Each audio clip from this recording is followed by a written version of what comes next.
This cop's been following me around. Come on, buddy. Come on. He's now behind my car. As you can see, come on.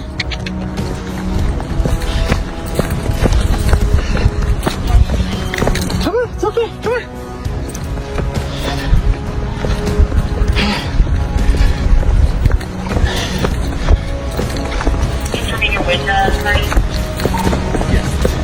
How you doing? I'm doing all right. How you doing? Good. Do you have some ID? Oh, what is that for, sir? Well, I'm just trying to figure out what's going on today. What's your name? My name's Mike Stokes with the Sheriff's Office.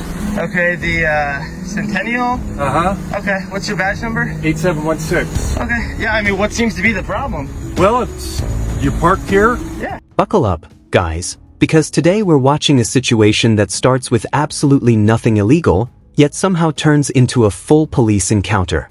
A man is simply parked on a public street, walking his dog, and immediately notices a deputy following him around. The moment contact begins, the first thing requested is ID, not because of a crime, but because the officer wants to figure out what's going on. That's where the red flags start appearing. You can already feel the pressure building as ordinary behavior is quietly being treated like suspicious conduct. Yeah, and then you see me walk up there. So you walked up there. And then I'm walking back over here. Uh-huh. And I was here yesterday. Okay. Yeah. Can I get your name? I don't think that I need to unless I've committed a crime or I'm suspected of a crime.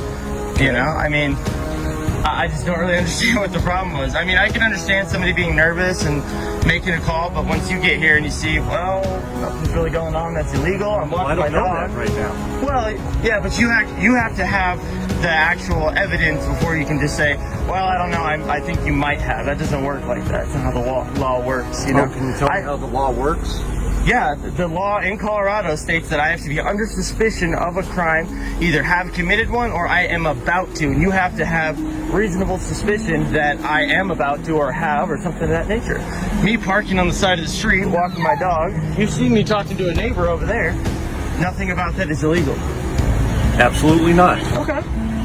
Sit. Also obligated by law to provide identification when asked by law. Oh, yeah, no, actually, so I have I don't think you understand how much of this I know or have been in. Oh, I'm sure I do. Okay, so the thing is that yes, by law, I am required to... Alright, guys, now the conversation shifts from casual questioning into a constitutional debate.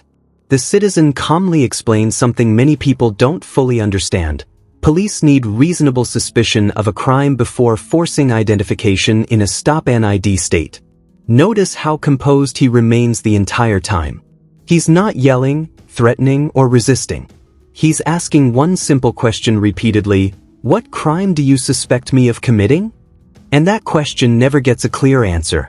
Instead, the officer keeps circling back to vague concerns that don't actually amount to criminal activity. It is a secondary charge, meaning, hey, look, I just did this crime. Now you come up and say, I need your information, you're being charged with such and such a crime. I must identify myself at that point, and if I do not identify myself, at that point, I would get the secondary charge of failure to identify because I am lawfully arrested or being charged lawfully with a crime. At this point, that's not the case. I'm not being charged with a crime. I'm not even under suspicion of a crime. Suspicious activity in itself, which if that's what you're trying to call this, is not a crime. You know, I mean, I can understand, like I said. Did I say that you've committed a crime? Well, no, but you're asking for my ID saying that I am obligated. You said that I'm obligated, which is not correct.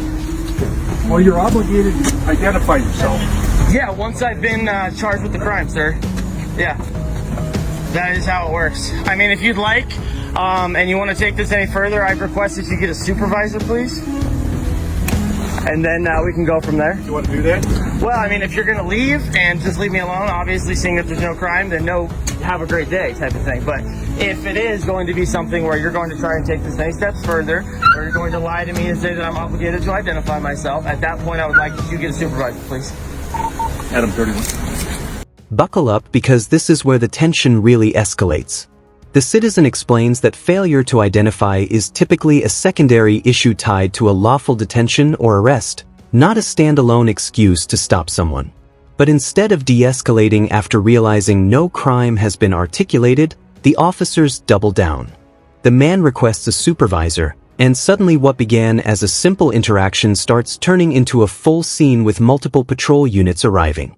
That shift says everything.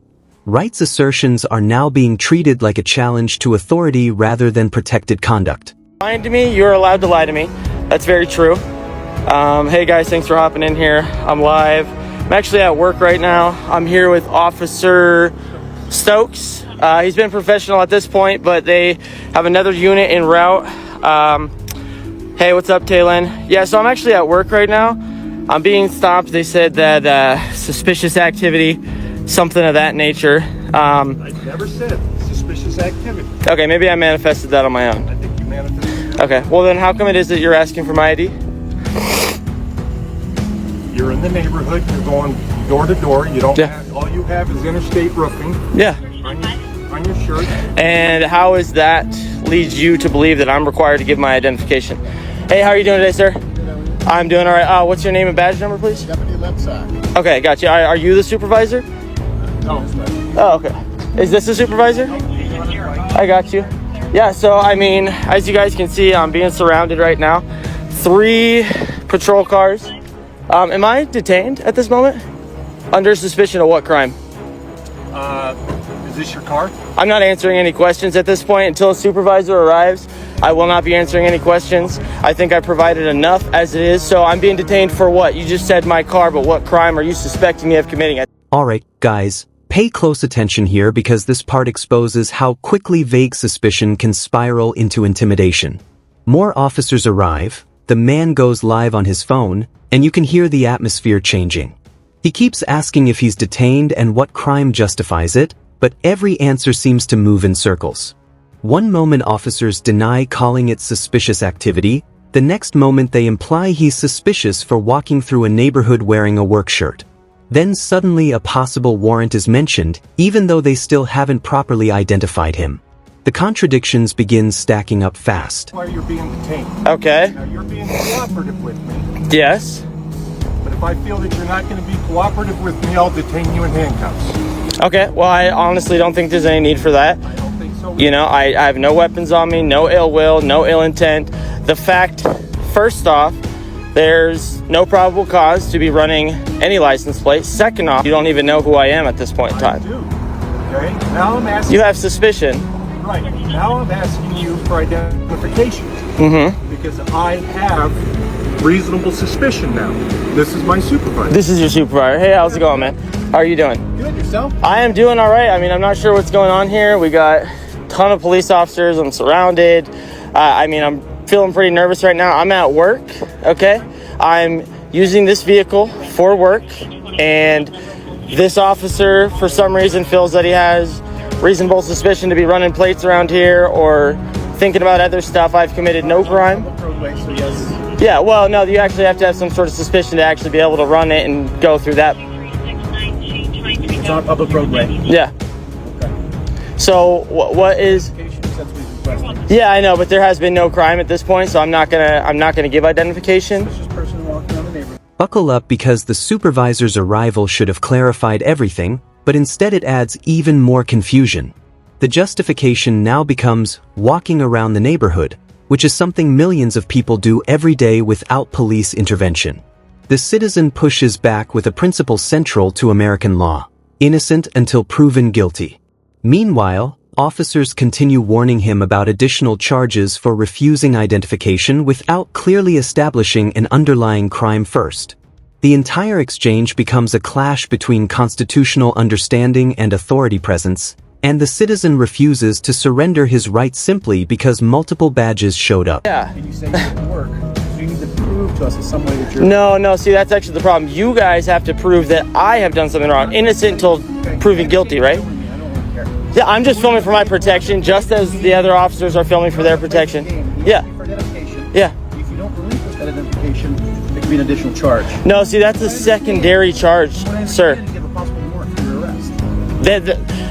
That is besides the point at this point, because no. See, you guys have to prove that I have done something wrong. See, sir, the law works that you're innocent until proven guilty. So for you to say that I'm going to get a charge for that. That's only for probable cause arrest. Yeah, so what I'm saying right now is the fact that you guys are just telling me that I'm going to get a charge for not identifying, that's a secondary charge. For me to identify, I have to be suspected of committing a crime. I have to be suspected of committing some sort of infraction. I am not going to give that, sir, unless I am being lawfully arrested. Is that what? Alright, guys, this may be the most revealing section of the entire encounter. Officers openly state that walking around the neighborhood is their reasonable suspicion. Think about how dangerous that standard would be if universally accepted. The citizen never becomes aggressive, never threatens anyone, and repeatedly says he'll comply if lawfully arrested. Yet his refusal to immediately obey is treated almost like criminal behavior itself. That's the bigger issue here. Rights only matter when people can exercise them without intimidation, and this stop increasingly looks less about safety and more about forcing compliance through pressure.